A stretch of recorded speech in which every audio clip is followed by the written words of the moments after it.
Paramashivoham. Om Nithyananda Paramashivoham. Om Nithyananda Paramashivoham. Om Nithyananda Paramashivoham. Om Nithyananda Paramashivoham. Om Nithyananda Paramashivoham. Om Nithyananda Paramashivoham. Om Nithyananda Paramashivoham. Om Nithyananda Paramashivoham. Om Nithyananda Paramashivoham. Om Nithyananda Paramashivoham. Om Nithyananda Paramashivoham. Please relax. Om Please relax. I request every one of you to share how many of you have started manifesting. From morning till now, how many of you have at least started moving the objects? Can I request all the participants to please share with us in the chat? How many of you have at least started manifesting where you are able to move the object, or even which level you are able to manifest, whether if it is moving the object in water or being able to topple the water bottle? How many of you have manifested? Can I request all of you to post in the chat? Ma Wintington.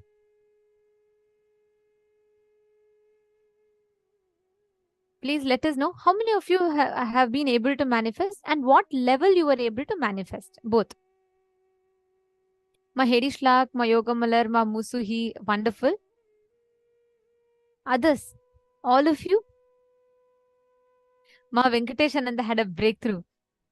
She says, power manifestation, finally moving the blade of grass straight towards me in the water just happened now, when I inadvertently knocked over the cup of water with a sudden gesture, with the blade of grass moved and lined up facing me. That's nice, ma, but it should be without physical contact. See, it should be only through the power of consciousness you moving the matter. Ma Venkateshananda, you're understanding, ma? You should move the matter with consciousness. That power of consciousness. Come on, ma Chunnili, you, ma Saroj, ma Shukrendrananda, how did you all manifest?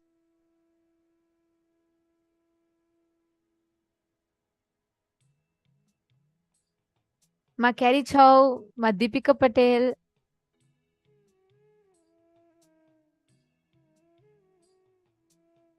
Okay, ma Priyeshananda ma has manifested, okay. Ma Ishan Mia, okay. Yes, successfully manifested. Ma Lucy, ma... Okay, ma Joyce is asking, why am I not able to do it? See, for those of you that are not able to do it, understand. Power manifestation is a process. It's a science. Like, for example, if I go to the room and I put the switch on, the light is going to be on. It's a science, right? Whether I turn on the light angrily or whether I turn on the light in a with depressed face, both ways, the science of putting on the light and the light bulb burning is same, right? It is not going to be affected by my beliefs, disbeliefs, likes, dislikes, or wants and nots. No. So power manifestation is a science. Ma Joyce, please listen to this very carefully. When you manifest the signs, the only thing that you need to be aware of is where are you tuning in yourself. Listen very carefully. If you constantly cherish, it is not happening, you not being able to manifest yesterday, you not being able to manifest 2 minutes before, you not being able to manifest 20 days before, you not being able to manifest powers 2 years before, are all independent, unrelated incidents. You are clutching and coming to a conclusion manifestation is not possible. No. It is like when you were a baby, right? If a small child decides, okay, first time I stood up, I fell down. Second time I stood up, I fell down. Third time I stood up, I fell down. If the baby clutches those moments it fell down, forever it will sit in a conclusion, I can never stand up. Thank God babies do not have these conditionings. So every time it falls down, it stands up again till it starts walking, running and crawling. Correct? You did it as a baby. Every one of you have done the same, passed through the same phase as a baby. But what is the difference between then and now? That time you kept constant possibility in life. The act is the same. There it was walking, here it's power manifestation. But here you are bringing in your conditioning, your logic that, oh, it is not going to be possible for me. Yesterday I tried, it didn't happen. Last session I tried, it didn't happen. This session I tried, it didn't happen. So I cannot manifest powers. No, that's clutching. Are you catching it, Ma Joyce? You just need to apply the science of bringing the right inner space in you. You bring this inner space in you. You tune the inner space in you to manifest. That is enough. Leave the results to Swamiji. What I'm saying is when we constantly try to fight for the results and when we say, oh, I should get it, I'm not getting it, you will add so much of incompletions more and more and more. You will lose the experience that you're actually supposed to get. Are you catching it?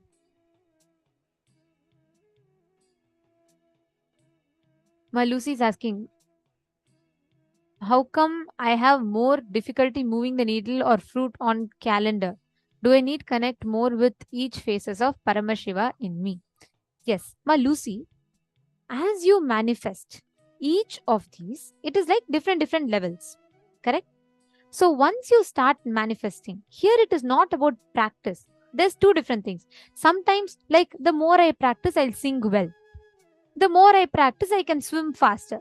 The more I practice, I can dance better. The more I practice, I can read better.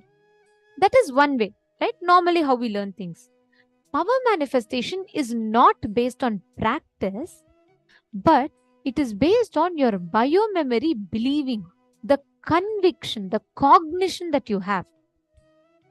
If you believe, if your biomemory starts believing, hey, yes, look, I have been able to move a coconut. If I can move a coconut, why not move a chair in front of me? If I can move the small coconut roll, why not a deity to move on the ground? Your biomemory will start believing. So what happens is when you give yourself the first breakthrough, for example, first time you're able to close your eyes and you're able to start scanning, you're able to start seeing, you're able to start scanning a person's body. Your biomemory will start believing it. It will say, oh my God, yes, look, I can also scan. I'm able to see. So from there, what happens is your biomemory will hold on to that and take you to the next breakthrough. It will say, oh, if I can see another person's body with my eyes closed and I can scan their body, why not heal?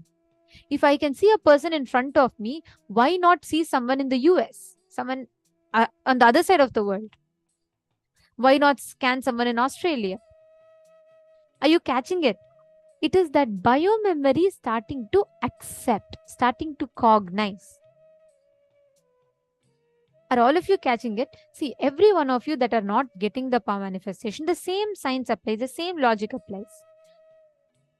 It needs you to not give up. If you had given up as a child, you would have probably never been walking today. Right? It's a science. It takes time. As a child, you tried for months together to crawl. Here, this is literally a super conscious breakthrough. I'm not saying you need to keep practicing. I'm only saying you need to tune yourself into your ability to connect yourself from the space of completion and oneness. When you do that, your biomemories, the doubts it holds on. From young age, what are you taught? People tell you, if you tell, hey, I want to fly like Superman, what do they tell you? They have fantasy characters. You cannot. Just don't joke. You should not be doing. Or if you tell, oh, I can also have a magic wand like Harry Potter, and you picked up the stick for the first time and did some mantras, right? You tried doing all those magic spells. What will people tell you? They'll say, hey, don't joke. It's just so silly, so childish. You can never do it.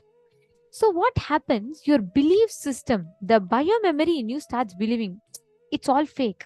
I cannot do it. Now understand, Swamiji is literally washing all those conditionings away, and he's telling you, come on, you can manifest. So it's like complete 360-degree turn to you. So you are completely on the other side.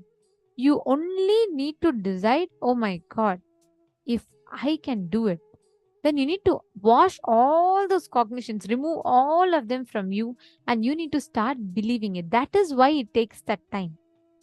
So Ma Joyce and Ma Lucy, both, it's the same thing. When you both decide, it's for all of us, when we decide that we are not going to be giving up, we are not going to be deciding, coming to a conclusion or delusion based on our past experience, you'll have the breakthrough. That's all. Okay. So hope this answered your question.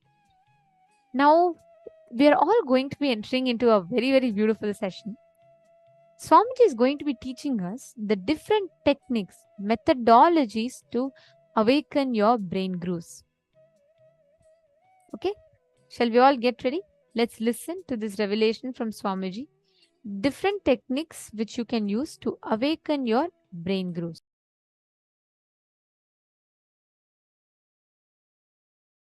Many people come and tell me, Swamiji, you just tell me what meditation I should do. I'll do it in the house. I tell them, you will never start. You will never start. Attend a meditation workshop. In the whole group, you are forced to do. Naturally, what I'll say, tie your eyes, close your eyes, tie the ribbon. You can't do anything. You may be feeling lazy, but you can't do anything. I've seen these fitness instructors. They don't care. They don't even look at your face that you are expressing your tiredness. No, this hand is paining, that hand is paining. They don't look at you. They just say, do 1, 2, 3, 30 seconds, 2, 30 seconds, 30 seconds, 30 seconds. Right attitude. You are here saying, no. They don't bother. They just turn their face that side. Up, down, up, down, up, down. Only in the end they look at you and ask, are you all right? Here you are crying, you are asking this in the end. Same thing I also do. Only in the end I'll ask, did you enjoy? The whole day I know, because I have to create the positive abhyasa. Never miss a chance to live in the Sangha. Understand?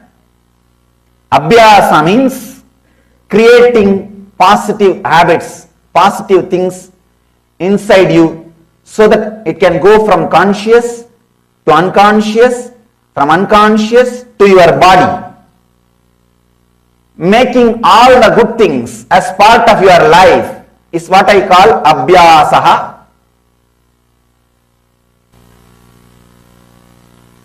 Patanjali very beautifully says, I just wanted to repeat that word. Tatra stitau yatnobhyasaha. The effort to remain constantly in that elevated state of awareness is abhyasaha. Understand? Many times when you listen all these words, you get completely inspired. I have decided from tomorrow, I am not going to miss Nitya Dhyan. And you buy Nitya Dhyan CD, DVD, ACD, audio CD, book, Sometimes I have seen husband will buy one set and wife will buy one set. Wife will say, no, if you are reading that book, in that page, I don't want to interfere you. I want my own set. On all kinds of things. And everything is ready, except you. Except you. In the initial level, you need to go to a spiritual place. I can say this is a positive pub, where you see the body language of the people who drink divine, who drank the divine, who are enjoying, who are radiating it, who are dancing with it, who are living it. You need to see their body language. You yourself need to be in that space. You need to be encouraged. You need that positive abhyasa. He says, effort to remain constantly in that elevated state of awareness. The big problem is, your body is unconscious. It has learned many habits earlier for so many years. So when you suddenly experience some higher truths, one glimpse, one strong experience, but your brain grooves are not habituated to hold on to that experience or to hold on to that high state of consciousness. The brain grooves are created only in a usual unconscious way. So what happens? You come down. Even I came down.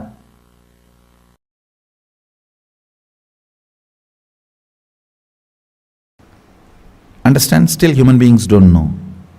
To store electricity without reducing its intensity, it is still a blind spot for human beings. Because from the ancient texts, when they translated and tried to grasp and grab, these guys who were trying to grab and grasp, their brain was not that evolved. The brain grooves were not that evolved. Understand? Only a brain grown in vegetarian body. When I say vegetarian body, at least last 3-4 generations the body should have been vegetarian. Understand?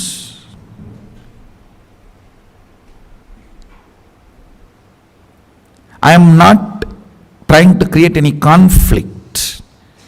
As a scientist, I have to tell you the truth. If you are born from a family where hereditary vegetarians, you are the most blessed body. You have the best body for this kind of experiments.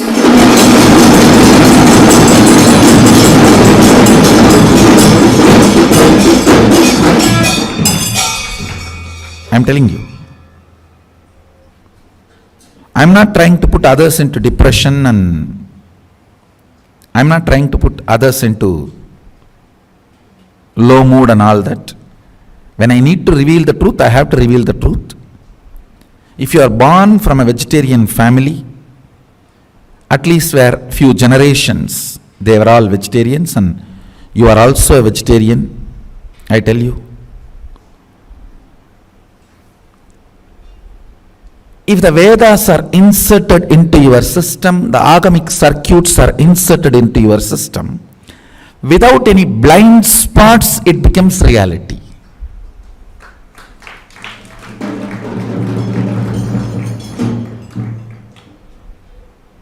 I tell you, all the Hindu gods and goddesses, their forms are nothing but the circuits seen by our rishis when they manifest those powers. The light circuit appears in the brain. For example, the knowledge, the light circuit appears in their brain is Mahasaraswati.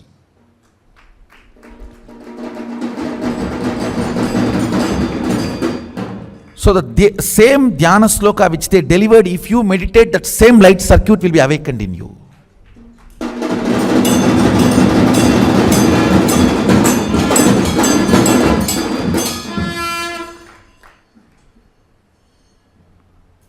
That is why the dhyana should be done with the dhyana sloka, not some shunya.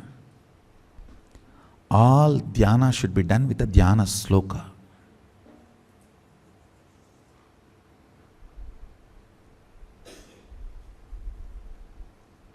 Anybody who does dhyana without dhyana sloka falls into shunya, depression.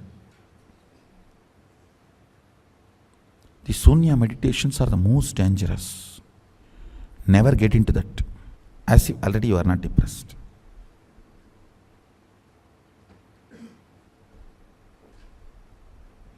It is like a pig feels too dirty smell and puts the nose into the drainage. Only if you take the face out, head out, the nose can smell the dirty smell. So put the nose into the drainage, no smell is felt, you see. That is what is depressed people putting themselves into shunya meditation. Understand? What I will call an organic brain, when you read a dhyana sloka and understand, just if that form you are able to carve it in your brain without missing a leg or a hand or a neck or a ayuda or any part, you are an organic brain.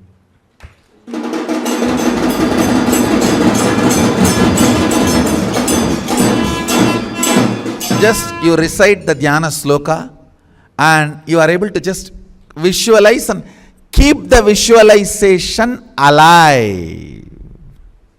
Your brain is organic brain. This is a definition of an organic brain. Even Nirahara Samyama helps in a big way to make your brain into organic brain.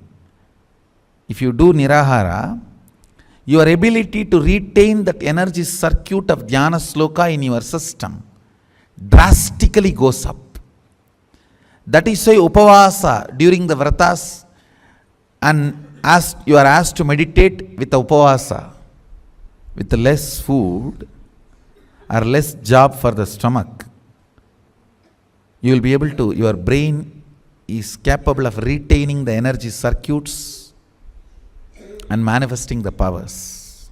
That is why the higher the energy, more hands and more heads are described, because your brain needs to hold on. Your brain needs to grow such subtle way, I tell you. On banana leaf, apply the ghee and eat the pure Kaveri organic ponni rice.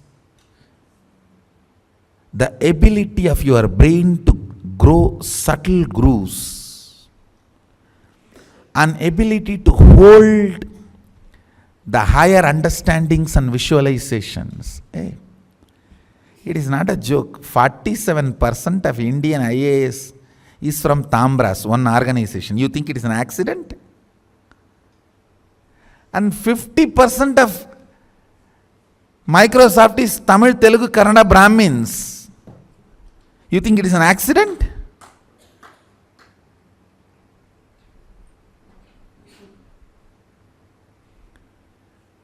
In my days, what was my entertainment? The elders will read Mahabharata and tell the stories.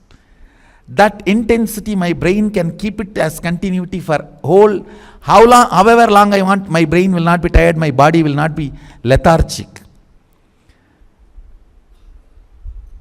Intensity kept continuity is usage, intensity not kept continuously is abusage.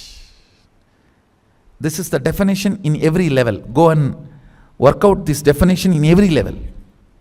Any brain grown with the entertainment of intensity continuity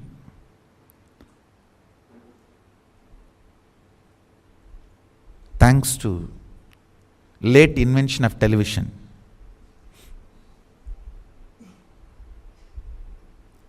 If I am revealing the power manifestation science to all of you, thanks to late import of television.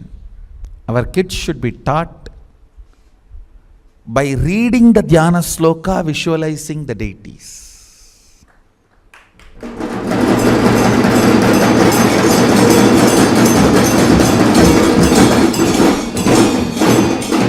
And drawing them or carving them or making them with your own hands.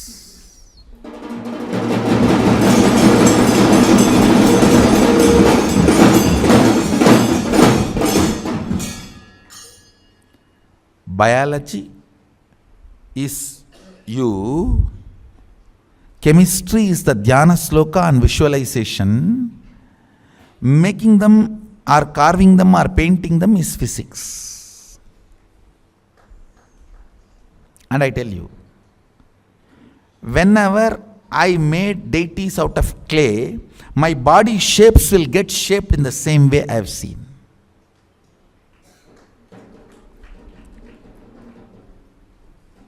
I have seen that happening in my life.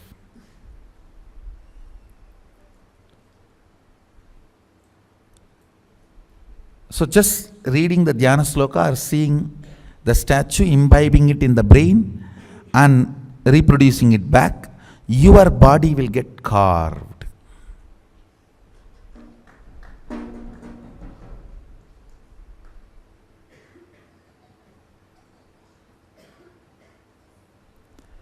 These are all the ways.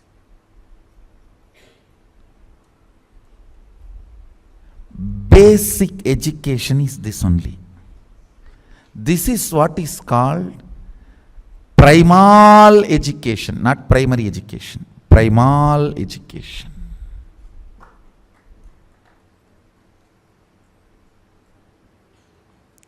Where a child, by the simple instruction of words, is capable of visualizing and holding and reproducing that in the form of painting or art or a carving or anything. This is fundamentally the primary organic brain growing exercise and education.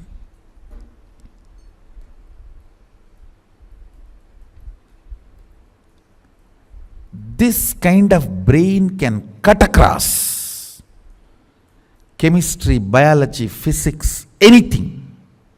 Geography, anything.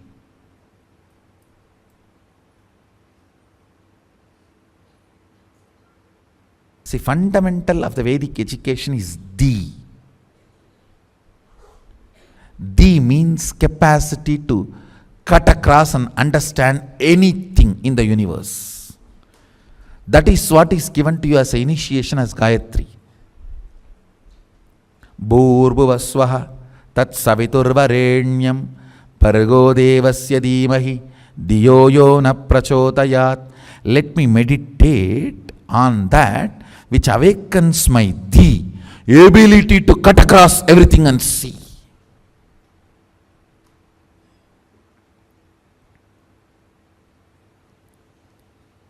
If you are given this Gayatri by the brain which cognizes the intensity and continuity is one and the same, you are blessed.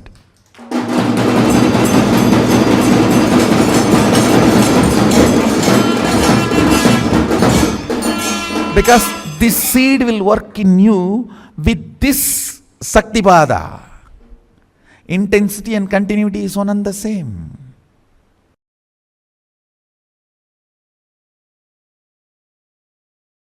When your body is filled with sexual hormones, especially when your body is getting sexually matured between 14 to 21, if you do the tyaga of sex, between 14 to 21, renounce sex, I tell you, you will build the best body and mind, and the kind of the natural selection process your DNA will go through and the kind of a system you will build, oh God, you will have an amazing capacity to receive information, process and make decision. Something called Di, Meda, Buddhi.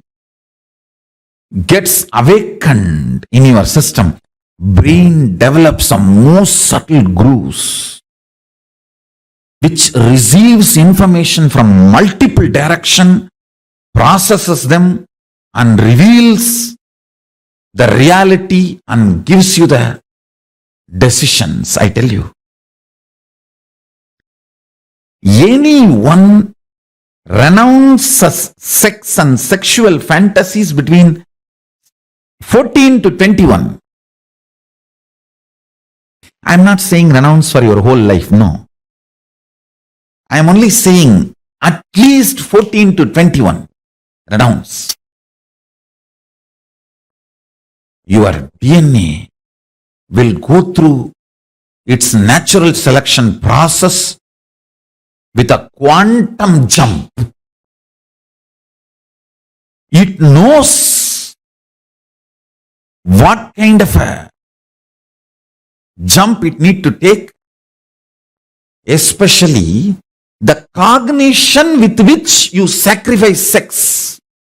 That powerful cognition will attract multiple powerful cognitions from cosmos and insert all of that powerful conscious decision making in your cognition, in your conscious decision making system.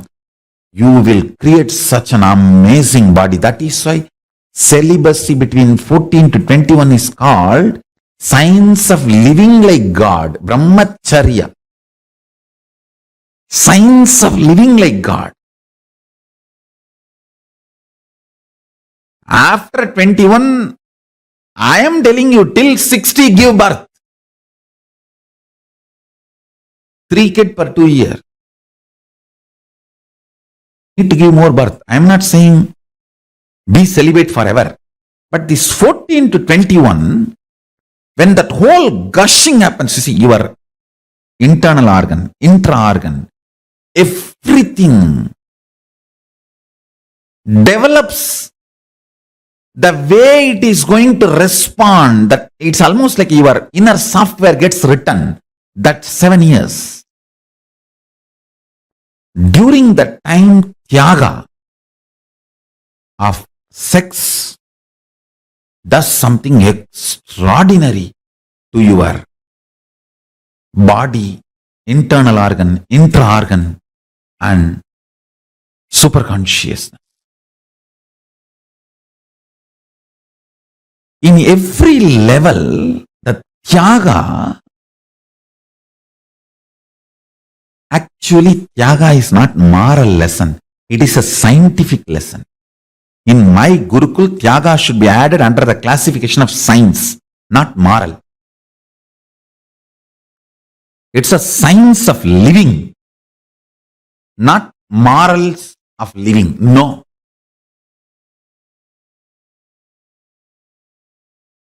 The best body, best mind, you manifest with Tyaga. Understand? Between 7 to 14, body develops. Unfortunately, nowadays, even by 10, boys and girls become physically matured. So when I say 14 to 21, I meant in those days. If I have to precisely tell from the time you are physically matured to 21, that's the way you should put it. Because nowadays kids become physically matured due to the altered food and various reasons and social pressure to become sexually active, all that stupidity. By 10, they become sexually mature. From the time you become sexually matured till 21, every time you sacrifice the pleasure and visualization of sexual experience in multiple level. Not only not allowing the pleasure, not allowing the fantasy, not allowing the pornography being fed into your system. If you just do Tyaga of sex completely, every time you renounce, do Tyaga, your DNA in the natural selection process takes a quantum jump and selects next level. That develops kind of a very powerful ability to cognize the existence, because the sexual hormones are the most powerful hormones. When you are able to do tyaga of the instincts invoked in you by the sexual hormones, you develop certain energy, strength, grooves in your brain and the whole system, which is beyond normal survival, multiplication, instinct based existence. See, unfortunately, this survival and reproduction, this instinct based existence is an animalistic existence. It is the tyaga you do at that time makes you divine. After 21, give birth 2 kids per year or 3.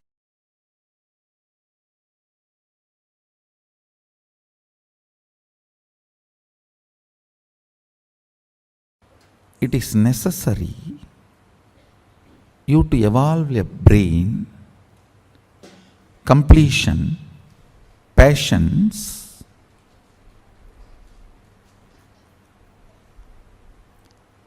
when I use the word patience, you can read it as will persistence, where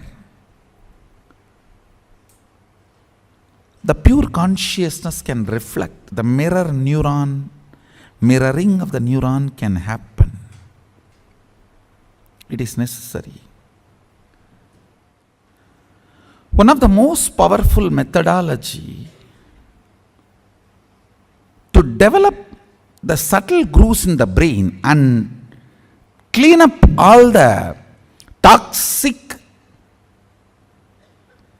and parasite effects on your brain,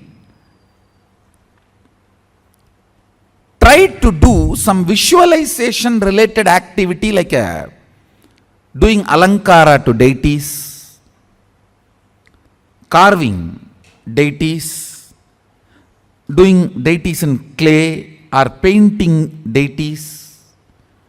Do something where you need to hold certain visualization in your head and your hand needs to express it. Hand or leg, anything is okay, because even in 64 arts, the painting through the leg is one of the art. Just by dancing, making the paintings, rangoli through the leg, anything. See, visualization should be held in your brain and your actions should express that. If you talk to my mother, she will tell that at least 300 to 400 clay deities I have made with my own hand. My mother used to scream. Now she is very happy I have done all that. In those days, she and my grandmother both will scream because I will not eat. Once I sit to do that, sometimes for 1 week I will not eat. She will be sitting with food, begging, come and eat, come and eat, come and eat. I will be just lost. And those days, you get only 2 big publications, Ramakrishna Mission and Ramakrishna Tapovanam. Ramakrishna Matta has published Chandi, Devi Mahatmyam, the book name is. There all the Dhyana slokams of Devi will be there. I was actually a fanatic Shakta. You guys cannot believe. All the Devi I have, I carved it.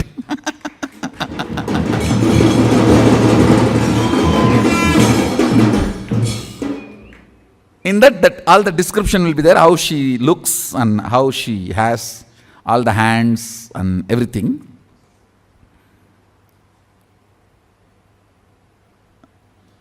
I'll get Ramakrishna Mission books. In that only the Dhyana sloka and the Tamil meaning will be there. And after making, I'll get Gita Press books. Gita Press Chandi will have the diagram also. I will not see the diagram before making. I'll read and make the deity, and then with the Gita Press book, I'll verify whether what I made is right or wrong.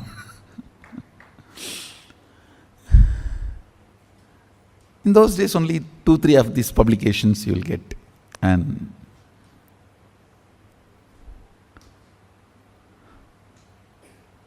all this really helps a lot to understand and grasp the higher truths.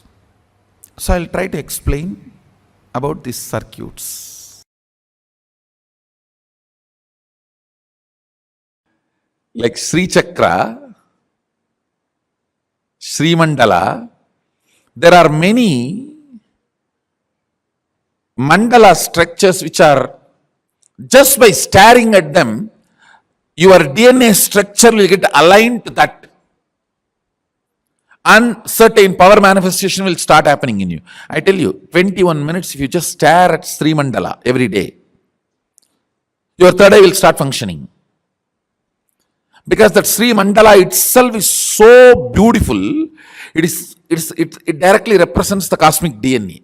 The cosmic DNA is in the Sri Mandala, Sri Yantra, Sri Chakra, with the 43 triangle and 2-layer lotus and 3-layer avarana. It's called Navavarana Mandala. Actually, it's a line diagram of cosmic DNA. So if you stare at that through your third eye, your DNA will get aligned to the cosmic DNA. And you start manifesting powers. Like this, there are multiple various mandalas which can do the mirroring of the neuron in your brain and make you realize and manifest powers.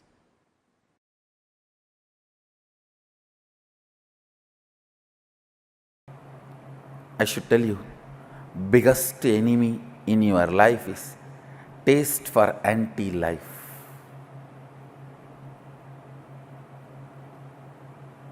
Break. Every time you go through anti-life taste. Every time when your mind is trying to tell you, this is the way I am, what can I do? How can anything move? What can anything happen? No! You are not yet end. That's the good news. You are only a seed. As long as you consider you are only a seed, you need to manifest your Sadashiva. Because, understand, Sadashiva constantly considers himself as the seed which need to manifest, yet to manifest, yet to manifest. Even after manifesting this whole Jagat.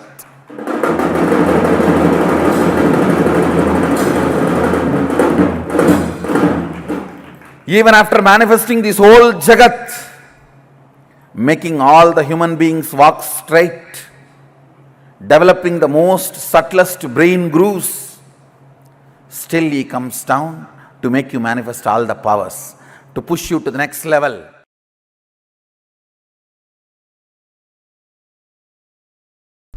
Align your responsibility and align your enriching. Recognizing makes you manifest the state of Sadashiva. Understand? State does not need to be achieved. You have it. If Sadashiva is 100 unit integrity, you have 100 unit integrity. He is integrated to Turyajita, you are integrated to Sushupti. That's all. But the integrity unit is same. Recognizing the integrity to Turyajita builds an extraordinary, beautiful brain grooves.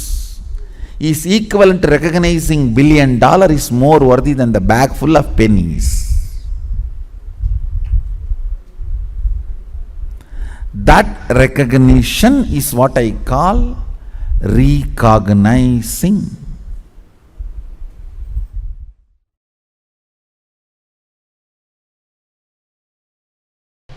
Listen, I'll repeat once more. Alchemy is nothing but using the 11 dimensions of the universe, tuning the 25 states of consciousness, and achieving, radiating the 5 aspects of Sadashiva.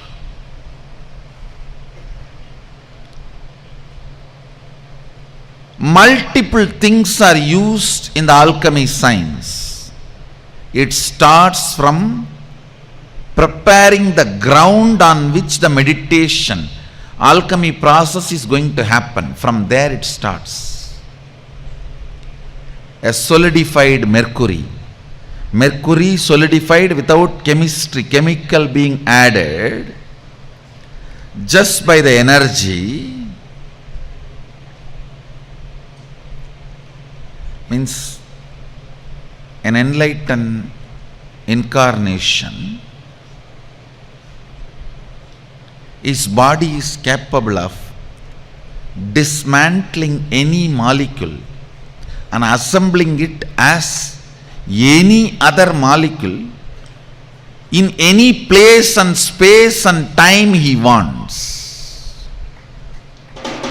Understand? An enlightened incarnation is capable of dismantling any molecule, assembling it back as any other molecule or same in any place, time as he wants. With this power, dismantling the liquid form of a mercury and retaining its Mercurian quality in it, assembling it back as solid. I don't know how much of you. This is what is science of solidifying mercury. In this body I did this 3 times. One is under the Dakshinamurti, one is under the Bididi Garbha Mandir, present Garbha Mandir, one is under the Vaidya Sarovar, Nithyananda Lingam. It starts from preparing the ground and installing the solidified mercury and installing proper yantras, mandalas as per the instructions of Sadashiva. Even the breathing space where the people who go through the spiritual alchemy process, even the breathing space is purified by the traditional powerful incense and perfumes. The highest understandings about life, highest understandings about the universe, highest understandings about the Sadashiva, all that becomes a permanent experience. It is like making the most powerful subtle grooves in the system.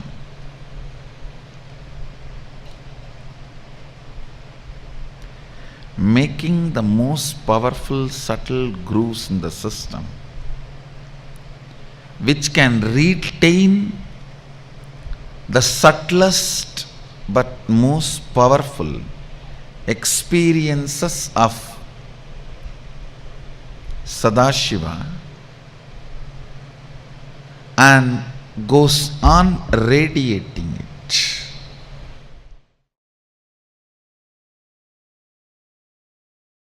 Enjoy. If not, don't worry. Next 1 week, every night before going to sleep, Take 1 spoon of haritaki powder that has a capacity to make your brain grow subtle grooves which will make you understand these great truths. It is called ojas. See, the subtle grooves in the brain is called ojas, which needs high level of oxygen in your body, which has a capability to make you understand these great truths.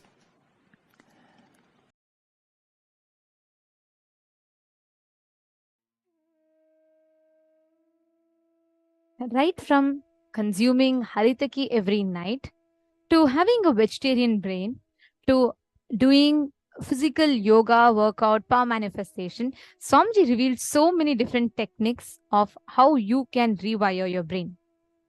But I'm going to start here with a small quiz. Okay. So, which technique did each of you click with for you to awaken or for you to rewire your brain?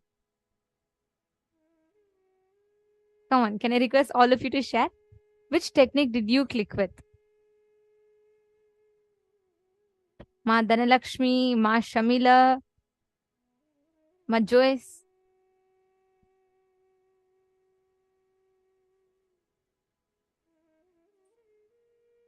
Come on, let's see. Each of you can post which technique you clicked with and why. Ma Nitya Priyadvaita, you have posted that visualize and do things with own hands. That's beautiful. Swamiji explained the cognition why. Okay, so could you also post, Ma, why you think that technique? How that technique is going to awaken your brain growth? Come on, let's see.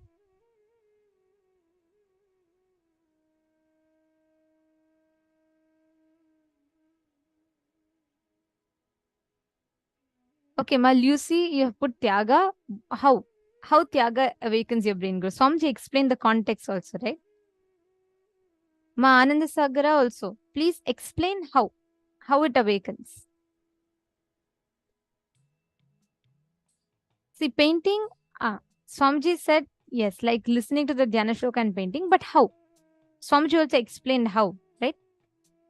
Come on, each of you can post. How does that particular technique work on awakening the brain growth?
Come on, each of you post.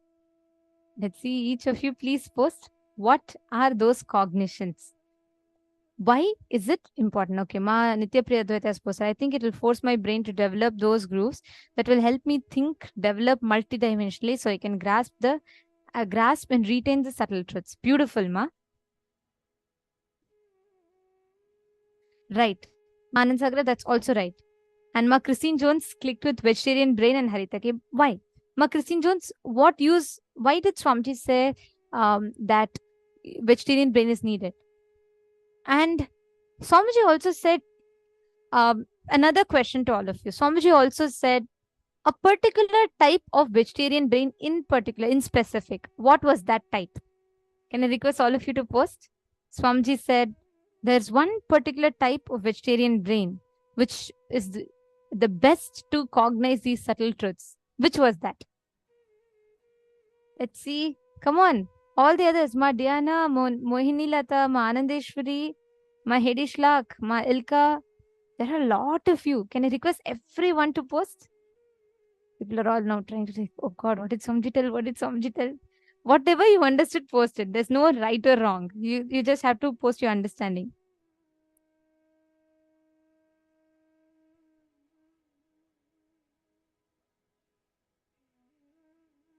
Malusi, beautiful. Malusi has posted how she understood about Tyaga. That's right. Okay.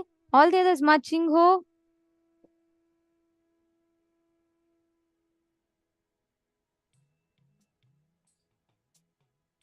Okay, Ma Saroj Aplush has posted Haritaki, yoga, chanting Dhyana shlokas, visualizing. Okay. Ma Saroj, that's precise. That's right. Ma Saroj posted the right answer. All the others, Ma Chunyiliyu, Ma Nitya Naresha. Everyone, please post.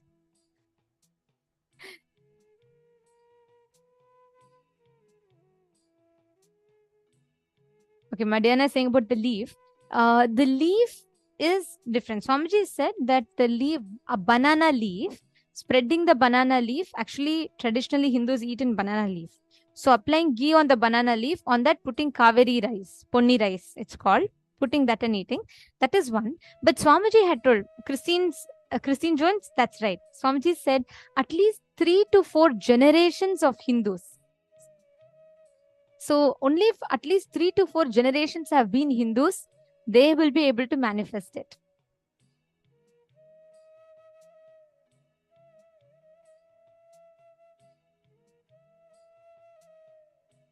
See, please understand, right from the food you consume, the songs you listen, everything matters. That Swamiji has given such a beautiful technique. That's why Swamiji said he was so happy. We are all having power manifestation because of the delay of importing TVs to India. That is why Swamiji was born and raised in an ecosystem. There were no conditionings. Right now, even the age of physical maturity has been pushed to so early because of the continuous pressure. Like Swamiji said, continuously all the ideas that society imposes on us, all of that society pushes on us, that makes us become like so at such young age. Tell me, all of you tell me, you're all like interacting on day-to-day basis, probably many of your kids also. But you do see the kids today, right? In the normal world. How many of you notice at a very, very young age, kids start talking about dating, about boyfriends, about having relationships. They go on Tinder, have their Tinder profiles. But even before they understand who they are, they take jump into relationships.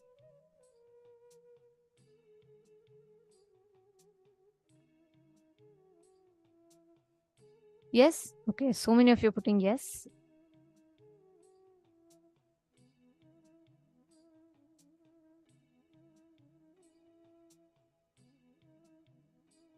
Yes. Please understand, that is why Swamiji tells that kids, when they are taught to visualize the deities.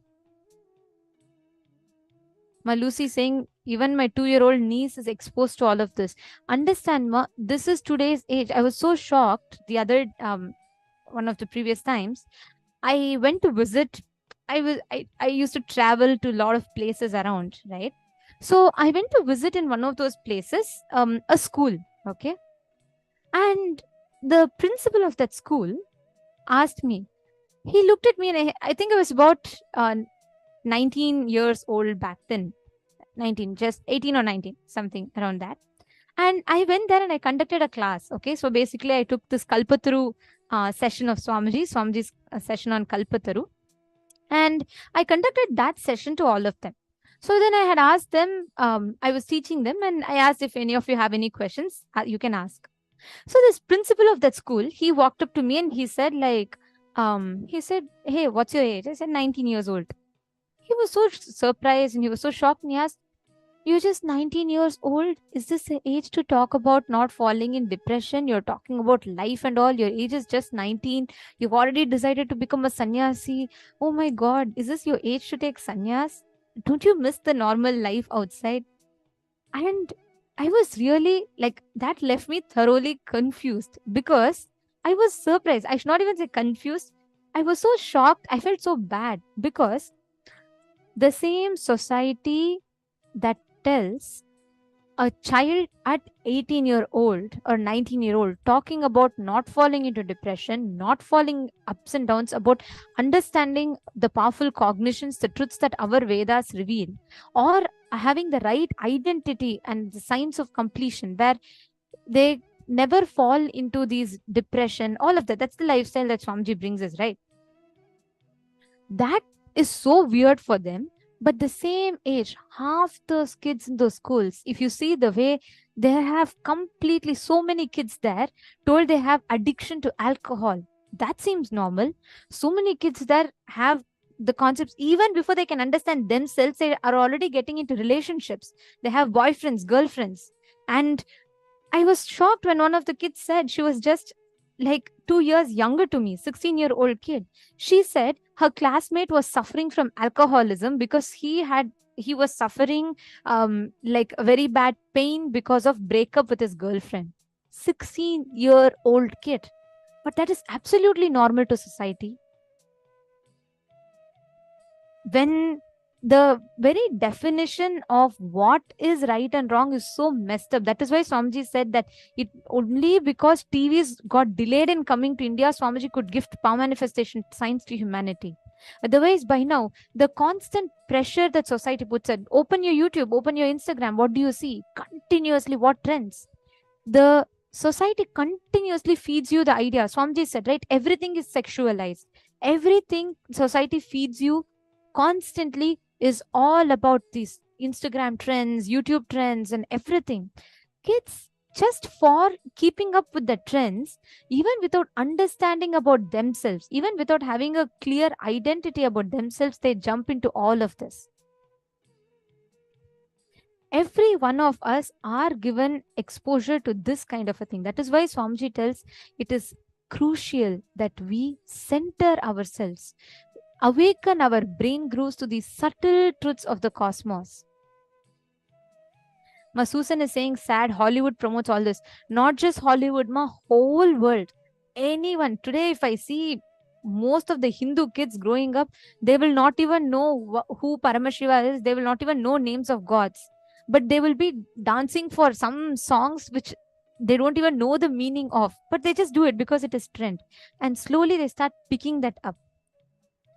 Ma Lucy saying even in children's programs on TV, it is so disturbing. That is why Ma Swamiji tells the kids lose the ability to visualize the deities. The visualization power is completely dimmed because constantly the society feeds us everywhere. You go, you watch ads, you watch YouTube, you watch Facebook, you watch TV, your school conversations.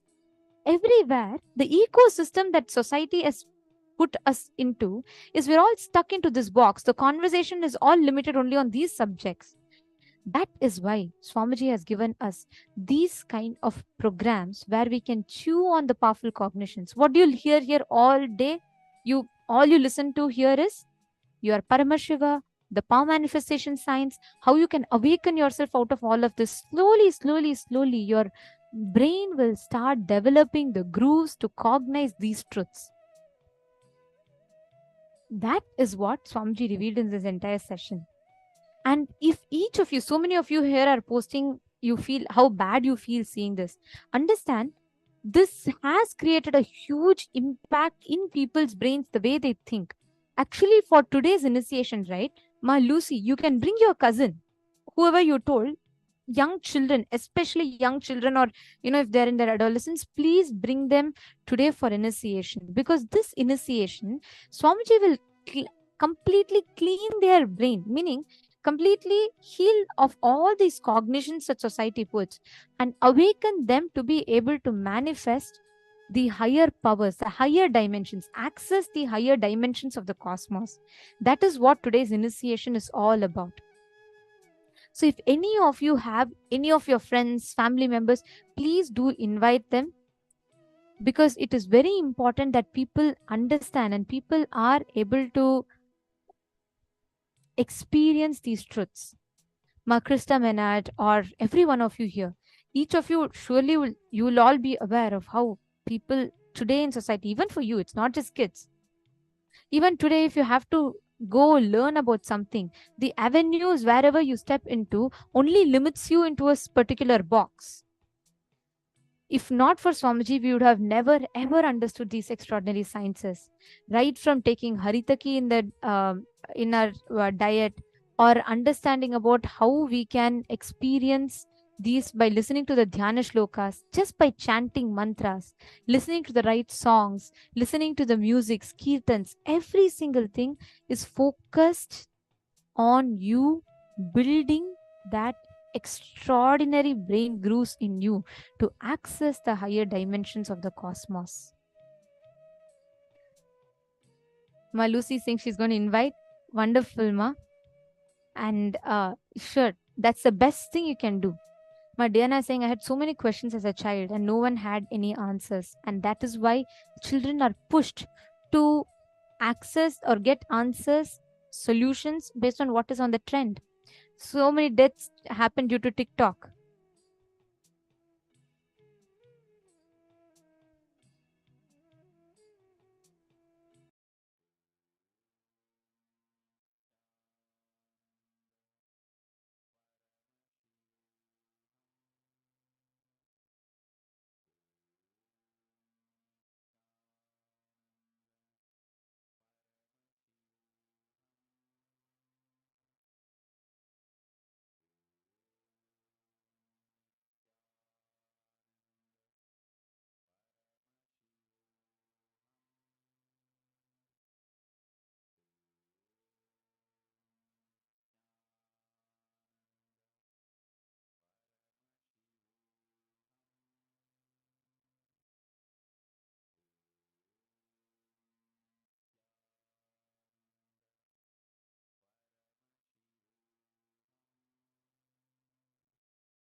Sorry for that technical error. I hope all of you are able to see us and hear us now. Wonderful. So now we are going to be entering into the power manifestation session where all of us are going to be manifesting the next level of consciousness over matter power. I just wanted to know how many of you have not been able to manifest even a single round of this power of consciousness over matter. Where, like, you, for example, it can be trying to move a coconut, or it can be moving a needle. It can be in any level. If you have manifested even once, that's okay. But if you have not at all manifested, I request you all to post it in the chat. Whoever has not manifested even once.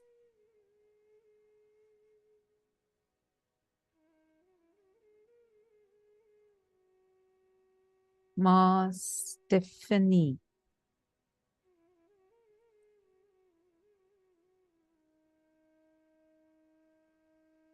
Anits Malhotra. Stephanie, Anits Malhotra. Okay. Who all have not manifested even once.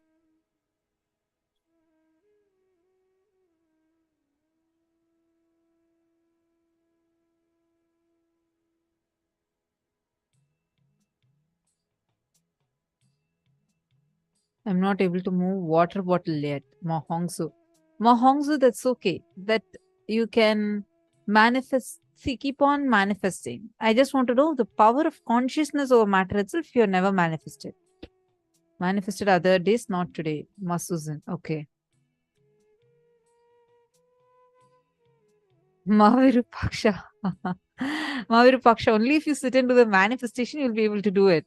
See, I understand you're translating the whole time, but you need to sit and do the manifestation. Only then you'll be able to do it.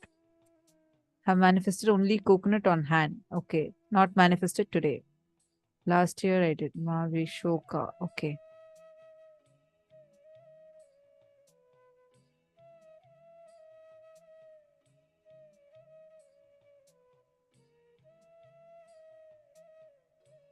Not this year. Okay. Some of you have not manifested today. Some of you not manifested this year. Okay, I request you all to come on the camera. Please be in front of the camera. Ma Anits Malhotra. Please could you wave your hand? Just want to see you. Anits Malhotra. If you are not on camera, please come on the camera. Now I'm going to entangle with all of you, all those who did not manifest. We will help you manifest. Anits Malhotra and Stephanie Lally. Sorry if I'm not getting your name right. I request you all to come on camera, whoever did not manifest.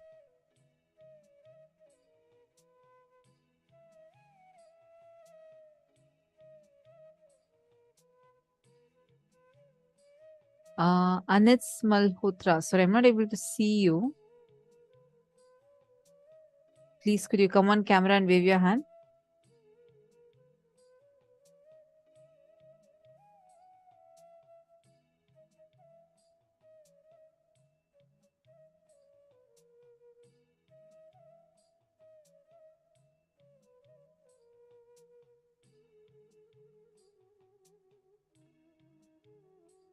Mahongsu. Yes. Definitely. Okay. Ma Anits Malhotra. Now I'm able to see you. Ma, is this the first time you're attending or have you attended before, Ma? I just want to make sure that you have gotten the initiation.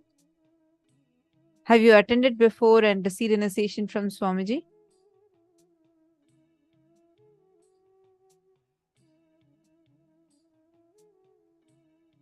Stephanie Lally. Okay. If it's the first time, Ma, then I request you to wait till the initiation. Sit. You just sit here. You will not be able to manifest it now. See, I'll explain to you the science of power manifestation, how this power manifestation actually works.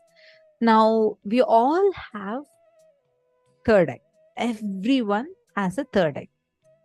But now this third eye is dormant, like sleeping inside us. Not like, it's like it has a potential. Visualize this, a lamp. It has the oil, it has the wick. It is just that it's not lit yet. Only when an other lamp, which is already lit, comes near it, the fire jumps from that lit lamp to this lamp and lights it.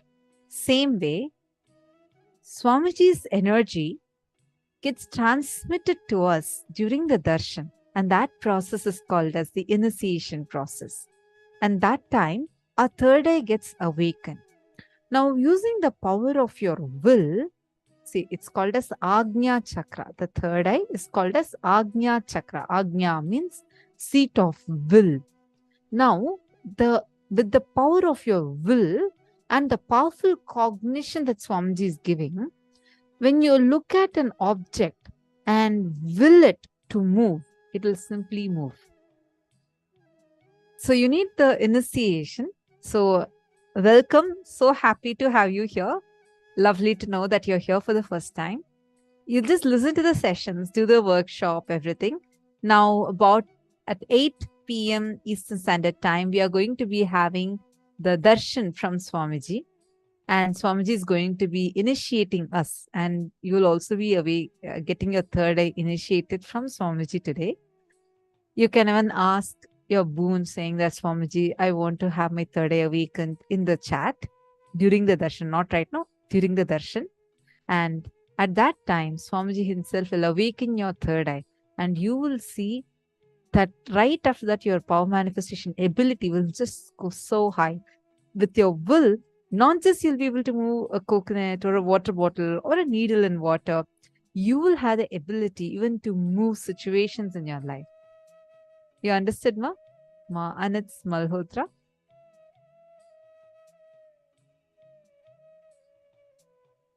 Where are you from? And Stephanie Lally.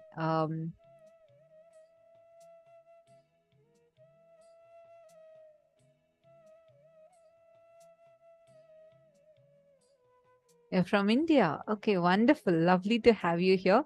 Isn't it quite late for you? Ma Stephanie is from France. Okay, wonderful. Ma Stephanie, could you wave your hand? I just want to see you. Is this the first time for you also, Ma?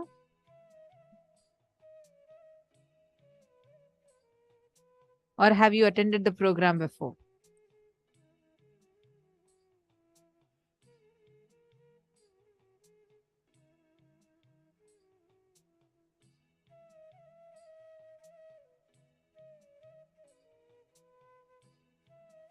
Mashi Lakshmi is asking, Ma, is it possible that once open third eye can be closed at some time? See, once initiation is done, that initiation you will never get lost, not even after you leave the body.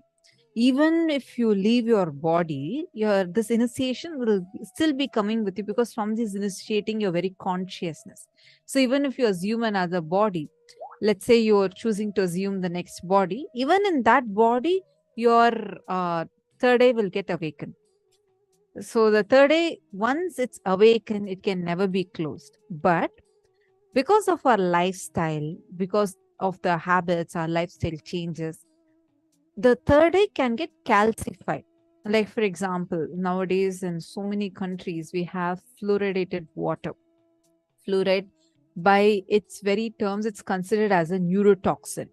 So in such cases, like you have a third eye is getting, you're continuously consuming this fluoridated water, it calcifies your third eye, which will be disturbing your power manifestation. But don't worry, Swamiji has given enough and more techniques, the detox methods, detox recipes, and what are all the lifestyle practices you need to live. All that will help you and support you for your power manifestation.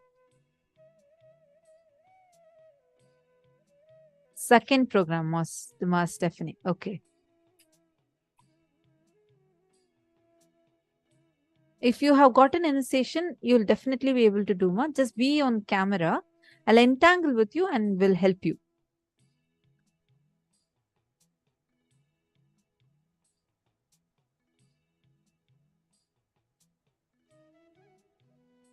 Oh, wow. You take Haritaki and started applying the turmeric, like what Swamiji said. That's wonderful. Ma Anits Malhotra. Just wait till the initiation, Ma. As soon as you get initiated, the third eye will be awakened. You'll simply be able to manifest the powers.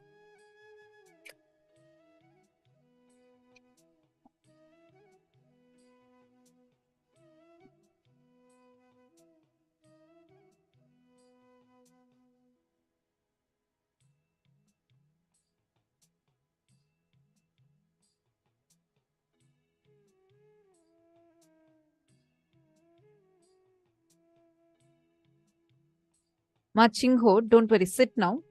I'll entangle with you. Let us manifest.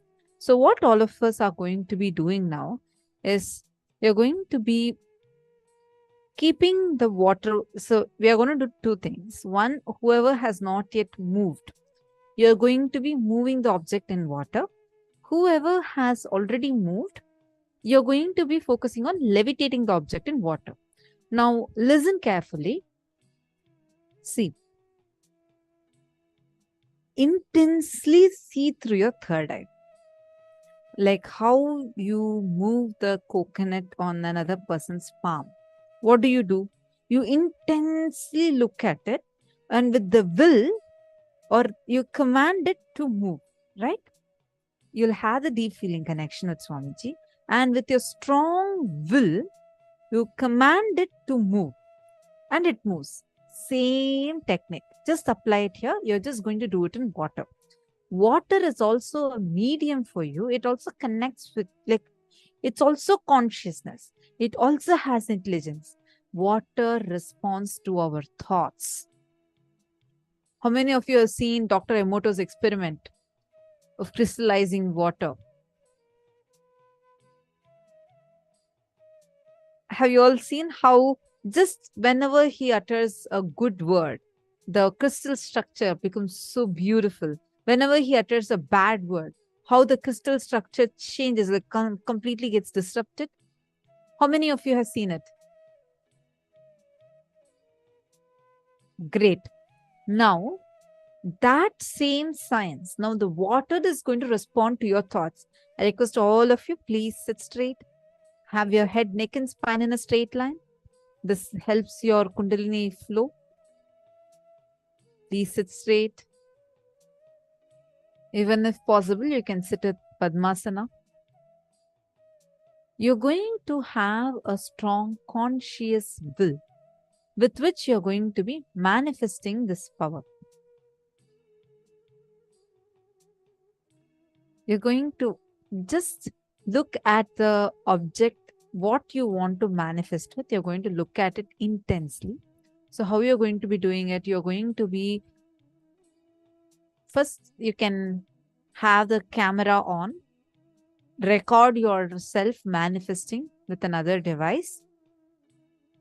Take an object, like can be a needle or a grass or something, put it in a bowl of water. Have a timestamp camera, like there's an app, a timestamp app available on your Play Store. You can just download it and start video recording it. Sit and first connect to Swamiji. Chant the Mahavakya. Remember the favorite darshan, anything that will put you into the space of oneness at Swamiji.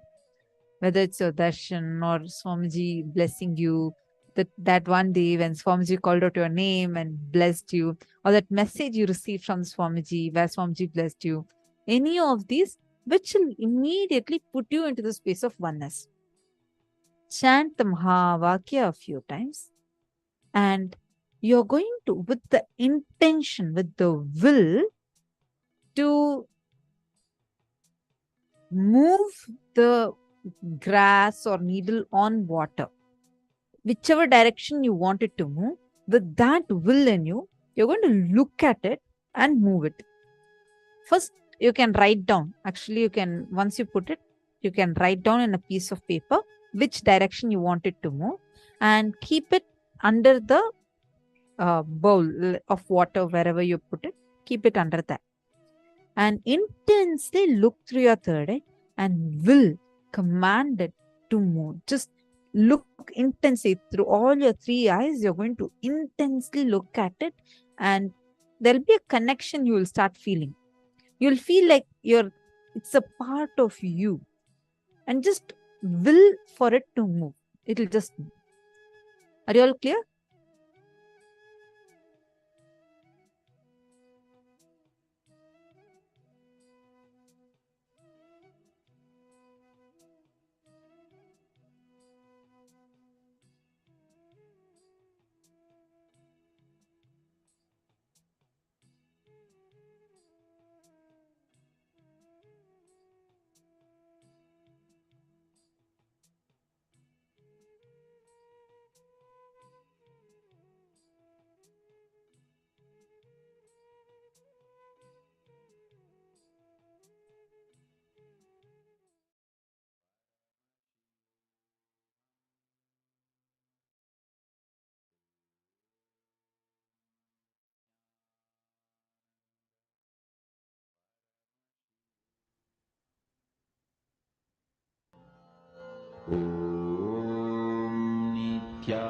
Nithyananda Paramashivoham. Om Nithyananda Paramashivoham. Om Nithyananda Paramashivoham. Om Nithyananda Paramashivoham. Om Nithyananda Paramashivoham. Om Nithyananda Paramashivoham. Om Nithyananda Paramashivoham. Om Nithyananda Paramashivoham. Om Nithyananda Paramashivoham. Om Nithyananda Paramashivoham. Om Nithyananda Paramashivoham. Om Nithyananda Paramashivoham.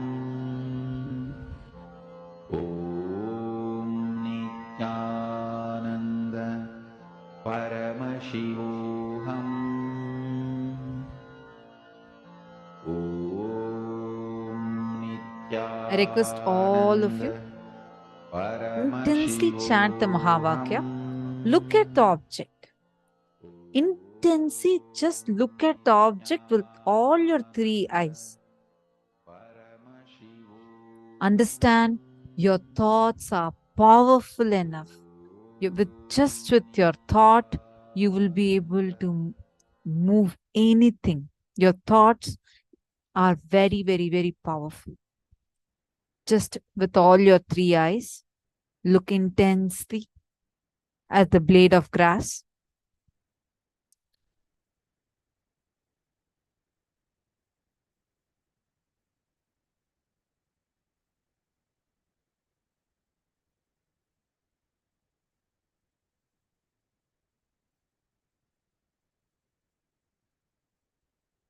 I'm seeing some of you are getting distracted.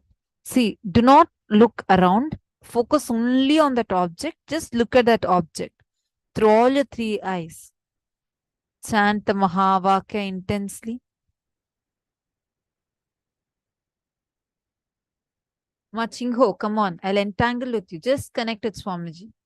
Remember your favorite moment with Swamiji and intensely look at that object. With all your three eyes, both your eyes also should be open. With all your three eyes, intensely look at that object. Ma Sangeeta Patel, are you manifesting, ma?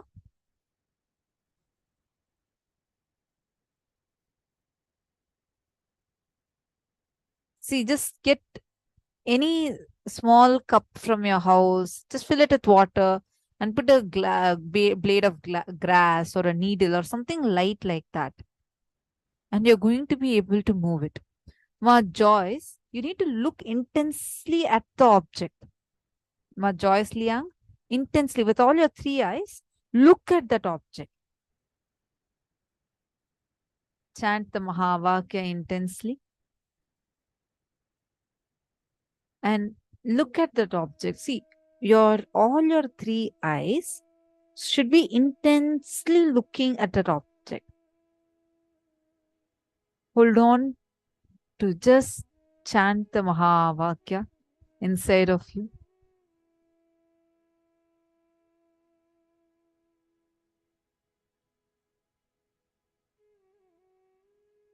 Come on, Mahongzu. Your eyes should be open. With all your three eyes, you're going to look intensely at it and move it.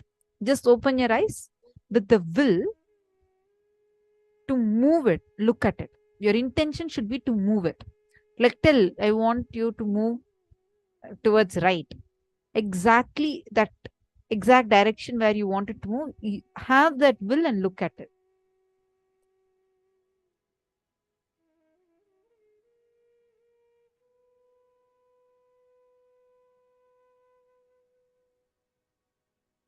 Yes. Chant the Mahavakya. Understand. Don't give up. Don't think that, oh my God, it's already sat for so long, it's not moving. Don't cherish any of these conversations, cognitions inside of you. Connect to Swamiji. Decide, I am going to sit with will persistence till I manifest. I am going to sit and do it. Sit with that will persistence. Chant the Mahavakya. Ma Martha Screener, are you also manifesting, ma? I see you putting a big kumkum. Are you also manifesting? Ma Lucy, are you also manifesting? Okay. Intensely, Ma Lucy, don't move. Just intensely through all your three eyes, look at it. Chant the Mahavakya.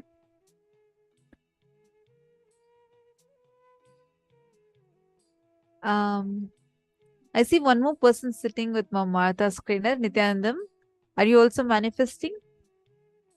If you are manifesting, can you give me a thumbs up?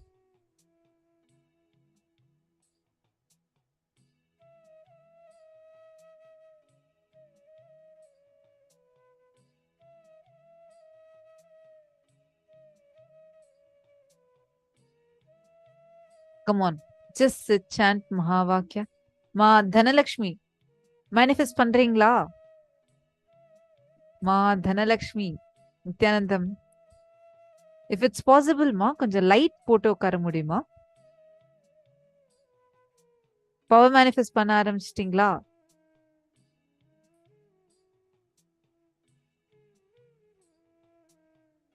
Ma Sonia Rao, come on. You also can manifest. Ma Dhanalakshmi உட்காருங்க. ஒரு சின்ன பாத்திரத்துல தண்ணி எடுத்து ஊத்திண்டு just get one blade of grass இல்ல ஊசி இருந்ததுன்னா ஊசி வைங்க. அதை தண்ணிக்குள்ள வச்சுட்டு நீங்க இன்டென்ஸா பகவானோட இப்ப கனெக்ட் பண்ணி மகாவாக்கியா சாண்ட் பண்ணுங்க. ஓம் நித்யானந்த பரமசிவோகம். இன்டென்ஸா தேர்ட் ஐல இருந்து அந்த பாத்தீங்கன்னா you will be able to move it. அந்த நீடில் வந்து நீங்க சொல்ற மாதிரி அந்த நீடில் மூவ் ஆகும் தண்ணியில.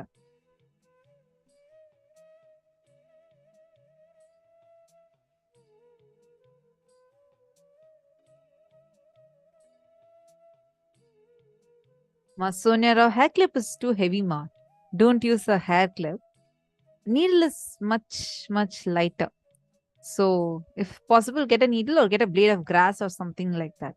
Swamiji says even sometimes paper also is little heavier. So get a needle or a blade of grass, something that's already floating in water, because you're only going to move it now. For those who already started moving, you're now going to go to the next level. This initiation we got when we all were going to Kumbh Mela with Swamiji. Just before we all started the travel, Swamiji called all of us and gave a very special initiation. That is, Swamiji said, get a small piece of eraser, just a small piece, and we put it into our water bottle, and the third eye and filled it with water, and with the power of third eye, levitating that. So it's very easy to manifest. It's just the next level. Once you manifest this, you'll be able to manifest that. Chant the Mahavakya. Intensely chant the Mahavakya. Nithyananda Paramashivoham. Om Nithyananda Paramashivoham. Om Nithyananda Paramashivoham. Om Nithyananda Paramashivoham. Mahavakya, spiritual lullaby for samadhi, and Suprabhatam, wake up call, wake up song for Paramashiva. This Mahavakya is spiritual lullaby for you to fall into samadhi. Suprabhatam, wake up song for Paramashiva to wake up in you. Just remember this one powerful cognition. This Mahavakya puts me in samadhi. This is spiritual lullaby for samadhi, and Suprabhatam, wake up song for Paramashiva in me, for Paramashiva to manifest. With this one spiritual powerful cognition, chant this Mahavakya.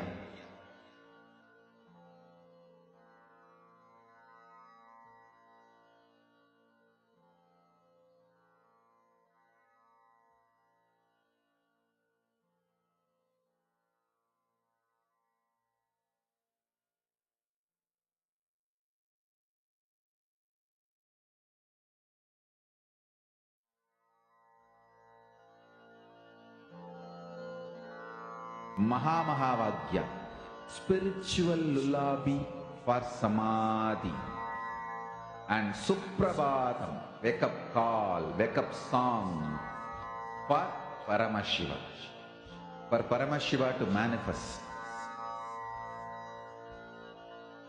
With this one spiritual powerful cognition, chant this Mahavakya.